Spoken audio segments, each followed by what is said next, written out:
minority, you have this article, the 29 and 30. And remember, Article 29 is not for only the minorities, it is for everyone, though the head note says minority, but it talks about the rights of the cultural, linguistic groups, all sections of the society. If I remember the word, constitution copy is not with me, all sections of the society. So if you leave aside the head note, you have like Article 26, every religious denomination can have its own. So there is a kind of assurance to the individual and assurance to the community.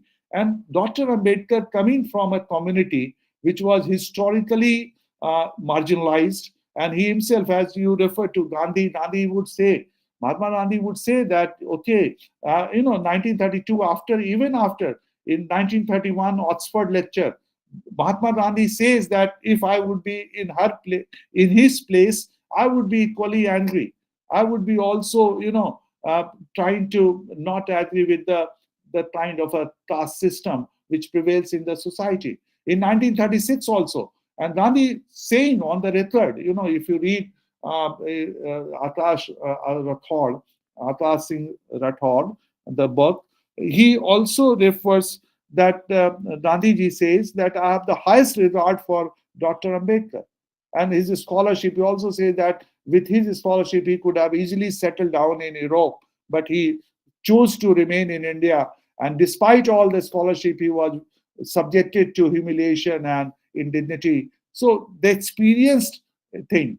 So there you find that Ambedkar being there in the Constituent Assembly, that was something, as you must be knowing, that it was on the Gandhi's advice that Dr. Ambedkar was brought in the Constituent Assembly, because he had won the election, but then that part went to the eastern Pakistan. So that's why he had lost his membership. So with the support of Congress, he came to Constituent Assembly, and he did such a good job. So in a way, many people have thought that he was a father of the Constitution. So when you read the Constitution, the text, especially I referred, like when you refer to the language issue, even on the reorganization, this JVP committee, I can go on and on. Even if you refer to JVP committee, so Dr. Ambedkar was not merely, many times we say, okay, he was a Dalit leader, so he represented Mahar community, and he essentially, he was, and ironically, the same Ambedkar who talked about constitutional morality, who said that there should not be Vyakti Puja, now he has become the icon of a particular set of community. That is another point. But then we should remember that Dr. Ambedkar was not merely talking about, annihilation of caste, or he was not merely raising the voice of the scheduled caste, or at that time depressed caste. He was also a very astute political thinker. If you refer to his map, the way Jharkhand has become now the reality, he puts up a map and then he draws the line. His argument was something which we are seeing today. Now I speak like a political scientist. You talked about this north-south divide. We talked about asymmetrical, because there is a lot of apprehension right now. A lot of apprehension that when there would be fifth delimitation exercise, the southern states may be losing seats, and the northern states already they are dominant. They would have more seats in the Lok Sabha. Right now, you must be knowing that the UP has 80 seats, 80. And there are states, Kerala and all, they have very less seats. Northeast, very few seats. And population is the controlling variable. On the basis of population, seats are demarcated. So Dr. Ambedkar would be saying that, okay, have the smaller states so that you can give representation to the minorities also, right? So he would say that you divide Maharashtra, you divide Uttar Pradesh into 3 states. So don't have this asymmetry that some states are small and other states are big. JVP committee, and he referred to KM Panitkar. Panitkar was a member, Panitkar, Patel, and Jawaharlal Nehru, you must be knowing. You read Robert D. King, the Nehru and the language policy. So he said that, okay, you can have one language, 2 states. So have this thing. That would help the symmetrical thing for the federal structure. Otherwise, there would be a problem. Some states would be politically more powerful, other states would be politically less. You go to the Northeast, I have been to Northeast many times, they always complain that we have only one MP. So who listens to us? You saw that in Manipur also, one MP was given time in the dead of night at 12. I think some JNU professor who has been elected in Manipur, he was given 5 minutes in the dead of the night. So this representation issue. So constitution also tells us that about the representation. So constitution, what constitution can do? Constitution can do this much, that you have this article 3 and 4, that you can reorganize the states. So constitution allows you. It's not like frozen. The boundaries are not frozen. You can draw new lines. You can remap the Indian federal system, right? So this is something, I mean, this is just one example which tells you about prescience, sense of, it tells about like how could he see the future of India. And that's why, I mean, if you refer to the Constituent Assembly, the Ambedkar is speaking about Article 3 and 4, So there are many things where Ambedkar likes saying about reservation, that this is not going to be a permanent solution. He says that don't believe in this crutches. So basically, he would be referring to the reservation as a temporary measure to give the to allow the historically disadvantaged people to come to the level of other communities. So that's why compensatory legislation. So you can see that Ambedkar could foresee many of the challenges which India could face. But then because he came from the depressed classes, so he was of that opinion that only the person who comes from these sections, they can lead the thing because they have experienced those things. So they can better represent these communities.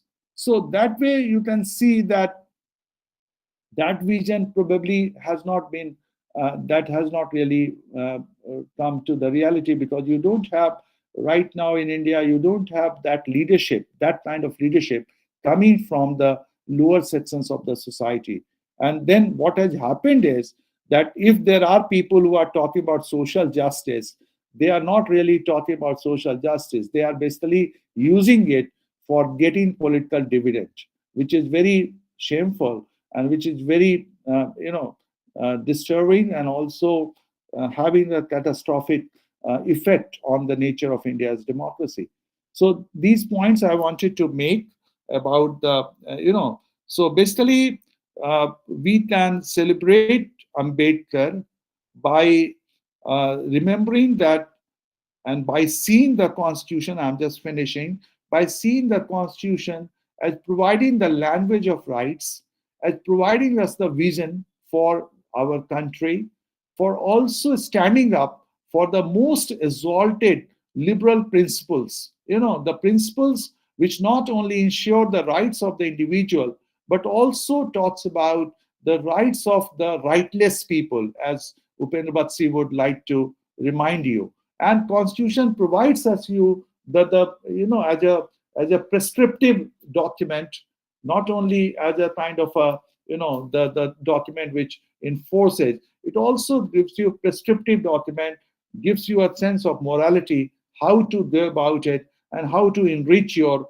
democracy. So that way, we can celebrate Ambedkar by abiding by the Constitution. That is something which is our solemn duty. Thank you very much. Thank you, sir. Thank you, sir. You rightly said that it is very difficult to interpret the term social justice, and no doubt we need to celebrate the ideas of Dr. B.R. Ambedkar ji. And now over to Professor Prakhar. Yeah, thank you, ma'am. Thank you so much, sir. Now I would like to open the floor for any questions that the participants might have. Yes, please. Whatever the questions are, you are most welcome. Right. You can put it on the chat box also. Right. I think Krish Vidhu has raised a hand. You can Yes, go sir. ahead. Sir, Yes. good afternoon, sir. Yes. I just have one question, sir. So you were speaking about the importance of Indian Constitution. So, as a student of constitutional law, I do agree that all the three organs are not supreme, only the constitution is supreme. Yes. But you spoke about the value of constitutionalism as how Part 3 is getting a sacrosanct protection from all other violations done by all the three organs. So, whenever the judiciary says a particular law or legislation is unconstitutional, why it is getting not removed from the law books? Why still the executive goes on by carrying out the provisions and the sections as there in the unconstitutional law? After Shreya Singhal, we know that a particular section in IT law was declared unconstitutional. But I'm not sure about the veracity of the facts. Pardon me if I am wrong. Immediately, police officials arrested another two students for posting some comments in the Facebook. I just have one doubt: why this suppression of judiciary when it comes for constitutionality, since it's considered as the guardian of Indian Constitution? I would say What is the solution? I would just argue one thing, that I said that the constitution belongs to us. We own the constitution, and we the people of India hereby adopt this constitution. So we belong to. I refer to Rohit Dana, People's Constitution. So we own the constitution. When we own the constitution, we also need to defend the constitution. Of course, defending the constitution, you are reminded of Dr. Ambedkar, constitutional morality. Constitutional morality. As he said, that now we are independent, so we have to use the constitutional means. And there comes the role of the civil society. As a budding lawyer, you can also take it up. Judiciary can do this much. Judiciary cannot really, because it's like the as we say in a center state relation. So trajectory, the balance of power is not like, it's not static. It keeps on. You understand what I'm saying? So there, like if you have a very strong government, then obviously a strong executive. You remember what happened during emergency and what happened after emergency. So you need to use the civil society. There is, unfortunately, in India, the movement politics is dead. As a student of political science, I would tell you, we always talk about electoral democracy. Why do we talk about electoral democracy? Why we are so obsessed with the elections? Because other forums, other procedures are not really working. When I was your age, we used to think about trade union, we would think about hartal, the strike, we would think about the note of dissent, we would read the newspaper articles. I remember, this when Babri Mosque and the Ram Janmabhoomi dispute, their dispute happened, lots of articles in Times of India, for as well as against. So you'd have all kind of opinion. The newspaper Indian Express, those days during emergency period, they kept on this, the fourth branch of the this thing. Now that is not there. So that's why we always think about elections. And now the elections are also being questioned, the fairness of the election. So that is something very bad. So my answer would be, Krishna, my answer would be that civil society effort should be, and the lawyers are part of the civil society. You are not a government servant. So if you are, I don't know whether you are a serving teacher or not, but as a teacher also, we are a part of the civil society. So you can make your effort, right? So don't give all the responsibility to the judiciary. Already there is a charge of judicial overreach. Article 142 has been referred, that can you do this much? So, and then judiciary, with due respect to the judiciary, they also come in so many ways. If you refer to the American Supreme Court, there's a constitutional court. But unfortunately, in India, our Supreme Court is busy listening to the bail cases and all those cases, which should not be none of the business of the Supreme Court. So so that is also a problem. So my final answer: civil society effort, right? Own the constitution and defend the constitution. Defend the constitution constitutionally, not unconstitutionally. Remember Dr. Ambedkar, है ना? वो तोड़-फोड़ नहीं. He was referring to 1942. He said, no, now we are independent. We are a democratic country. You have the constitution. You have a rule of law. You have equality. You have a sense of what is good, what is proper, what is appropriate. what is propriety? Propriety, I think, appear in the constitution also. I think in 360, Article 360, that the center can issue the license to the state to follow the principles of financial propriety. So propriety is the word, right? And I'm sure that it must have been inserted by Dr. Ambedkar, because he was very fond of this term, right? He was a right, like Dr. Ambedkar. So many, if you read the constitutional debate, Constitutional Assembly debate, you find that there are many terms which were favorite of Dr. Ambedkar, and they appear in the constitution. So it's not that he actually contributed a lot in the drafting of the constitution. Of course, B.N. Rao also contributed a lot. Yeah. Thank you, sir. Thank you so much. I think और Vijay. Question पूछिए भाई, हम पढ़ाते हैं, हिंदी में भी बात कर सकते हैं हम। हिंदी मुझे आती है और अंग्रेजी भी आती है, हिंदुस्तानी भी आती है। मैं तो जम्मू में भी पढ़ा चुका हूँ, तो उर्दू भी आती है थोड़ी बहुत, थोड़ा बहुत। I started my career with Jammu University, so there are lots of Kashmiri students used to come there. Yes. Okay, Vijay Lakshmi ma'am, I think you can ask the question. Yes. पूछिए या बताइए कि क्या आपको comment करना है, वो भी बता सकते हैं।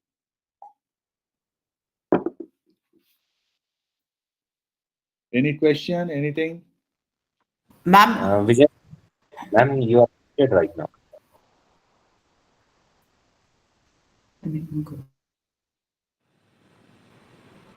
Good morning, sir. Good morning. Sir, I'm from Tamil Nadu. Yes.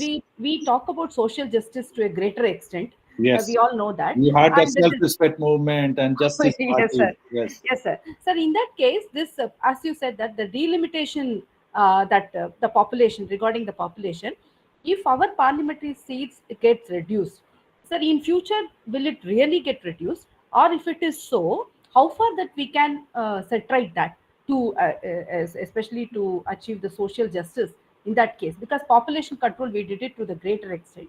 The population has been, to some extent, has been reduced. We have 1 or 2 kids in our state. But in that case, if the parliamentary consequences are reduced, then how could the social justice in southern states, will we get the true representation in the parliament to get our problems addressed? Anyhow, we need money. Anyhow, we will need allocation. There is, I understand your question. See, the point is that MP from Uttar Pradesh represents so many people, whereas a MP from Kerala, because your population is going down, Tamil Nadu, Kerala, Karnataka, population is going down, right? You have succeeded in having population control. So obviously, there should be a parity. Even the constitution says that there should be a parity. So this is a question that, like Vijaya Lakshmi is the MP from maybe Coimbatore, and she is representing 5 lakh people. And an MP in Bihar is representing 15 lakh people. So there is an asymmetry, So population has always been the 4 exercises already have happened, 4 exercises.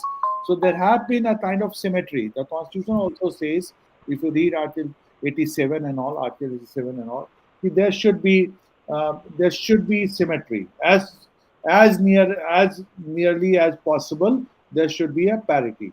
So that way, it makes sense that you have delimitation. We have not had delimitation since 1971 census. Only delimitation has happened about which seat would be reserved, how many seats would be reserved, territorial mapping would be changed. But we have not really reallocated the seats to the states. In the 4th schedule also, Rajya Sabha also. You have the states like Maharashtra, UP, 49 states and 49 seats in the Rajya Sabha. It's a council of states. So that way population has to be there. What can be done is that they should not lose seats. Tamil Nadu was, for example, in 2009, if the 4th delimitation would have been implemented, Tamil Nadu would have lost 7 seats. Right now, they are saying that it would lose more seats, more than 7. So there has to be some kind of formula, as I think our Home Minister has assured also, that they would not be losing seats. So what can be done is that something what was done about reservation also, 10% reservation and all, Mandal 3 also, that seats would be increased in UP and your seats would not be reduced. Something like that formula has to be there. already there is a north-south divide, ma'am. I mean, the northern people, my brother works in Chennai, So, the south is becoming the more and more developed and the north is lagging behind. So this divide is not political divide also. Yes. It is also economic divide which is happening. And that is also a challenge. So I agree with you that this is going to be a challenge. But the constitution gives you the scope, no? Yeah. Yes. Constitution, you read the articles, constitution gives you the scope that constitution says this problem has come up because since 1971 there has not been reallocation of the seats. If every 10 years it would have happened, then there would not have been so much problem. Because constitution asks you to every 10 years. And this is going to be like, the chief election commissioner is an ex officio member of the delimitation commission. You must be knowing it by convention. And then a Supreme Court judge or a chief justice or a judge nominated by the Supreme serving judge is the member. So it's not that it would be dominated by the North Indian politician. It would be a kind of a neutral, independent body. And I think under Article 229, I think the Parliament cannot do anything about the delimitation commission report. So politics, so Constitutional Assembly, Constituent Assembly, it made a federal promise. It was a seductive promise. Unfortunately, it has not happened. But for that, you cannot blame the Constitution. I refer to Yes, Dr. Ambedkar. Dr. Ambedkar was very clear that the minorities, ethnic minorities, because he himself came from an ethnic minority. He came from a scheduled caste which is hardly 15%. So he was very conscious of this fact. And 330 and 331 also, the two members from Anglo-Indian community, which has been now repealed, but that was also there. So he even thought about Anglo-Indian. So he was not merely thinking about scheduled caste and scheduled tribe. He was also thinking about other minorities also. So this is something which we should remember when we pass a judgment on Dr. Ambedkar, because I know that lots of things are being said and all. So I understand this. Yes, sir. Thank you so much. Thank you. I think it's 12. Now I would call it a day. So it's okay. So you know my address also. You can check me on my mobile number is 9815. You can write down or your thing. You can write down 98150 98. I put it on the chat box if it is there. Right. You can you can note it down and you can call me if you have any doubt. You have 98150 840 30. I think this is okay. 98150 840 30. This is my number. So you can note it down. If you have some question or some clarification regarding the Constitution, I'm not a scholar of Dr. Ambedkar, but I do teach Constitution, and that way, reading the Constituent Assembly, I've had a conversation with Dr. Ambedkar. Let me say like this, because I can see the Dr. Ambedkar being there. You always talk about oligarchy. Austin says now that 4 people were there: the Dr. Rajendra Prasad, Mr. Patel, Nehru, and this Maulana Azad. These 4 people would decide what is going to happen in the Constituent Assembly. It's not like this. If you read the Constituent Assembly debate, you have Dr. Ambedkar intervening and making suggestions and also correcting the language also. So B.N. Rao is not there. B.N. Rao is an advisor. So B.N. Rao is not sitting in the Constituent Assembly debate and participating in the debate. It's a Dr. Ambedkar who is participating in the debate. So thank you very much. I think I can be excused. I have to go somewhere. There's a science congress going on. So I also have to make my presence there. Today is not a holiday in our university, We are having this Chandigarh Science Congress. So everybody has to be there. The Chancellor is also there. Right. Thank you. So, Balvinderji, so many Thank you, thanks sir. to you. You can formally thank me quickly. Mr. Dhani. Formal things have to be done formally. Dr. Ambedkar was very clear about that thing also. The formal things should be done formally. Right. I'm going to thank you very much. for illuminating and yeah,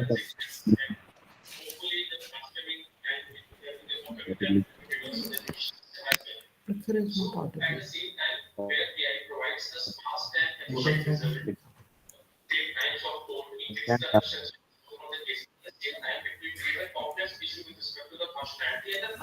Prakhar, Prakhar ने vote of thanks propose कर दिया. Thank you very Thank you, much. sir. Thank you. ma'am. Thank you.